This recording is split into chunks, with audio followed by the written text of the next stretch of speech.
Rice కుక్కర్లో బగారా రైస్ని టేస్టీగా ఎలా చేసుకోవాలో చూపిస్తాను.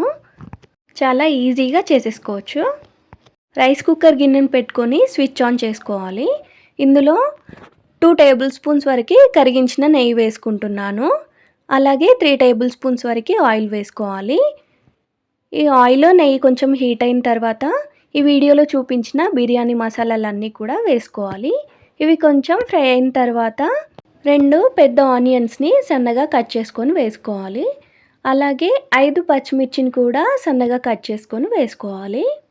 వీటన్నింటినీ ఒక మూత పెట్టుకొని 1 మినిట్ ఫ్రై అవ్వనివ్వాలి. 1 మినిట్ తర్వాత ఆనియన్స్ కొంచెం ఫ్రై అయ్యాయి. ఇప్పుడు 2 టీ స్పూన్స్ వరకు అల్లం వెల్లుల్లి పేస్ట్ వేసుకొని ఫ్రై చేసుకోవాలి. అలాగే కొన్ని కాజు కూడా వేసుకొని ఫ్రై చేసుకోవాలి. ఇలా కొంచెం ఫ్రై అయిన తర్వాత మీకు నచ్చిన వెజిటేబుల్స్ వేసుకోవచ్చు. నేను క్యారెట్, ఆలు మాత్రమే వేసుకుంటున్నాను. వీటిని ఒక మూత పెట్టుకొని 2 మినిట్స్ ఫ్రై అవ్వనివ్వాలి.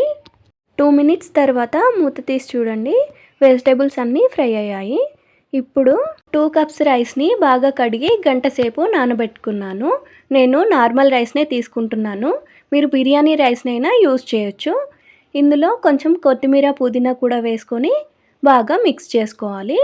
ఇలా 1 మినిట్ ఫ్రై చేసుకున్న తర్వాత 2 కప్స్ రైస్ తీసుకున్నాను కదా, 3 కప్స్ వాటర్ని పోసుకోవాలి. ఆల్రెడీ నేను రైస్ని నానబెట్టుకున్నాను కాబట్టి 3 కప్స్ వాటర్ పోసుకుంటున్నాను.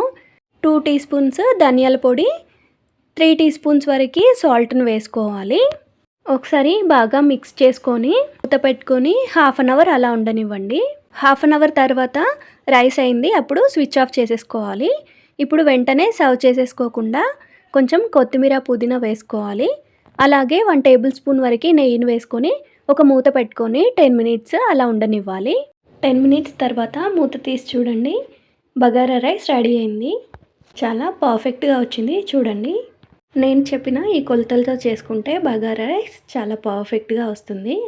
టేస్ట్ కూడా చాలా బాగుంటుంది. ఈ బగారా రైస్ కాంబినేషన్కి నేను మిల్ మేకర్ కుర్మా చేశాను.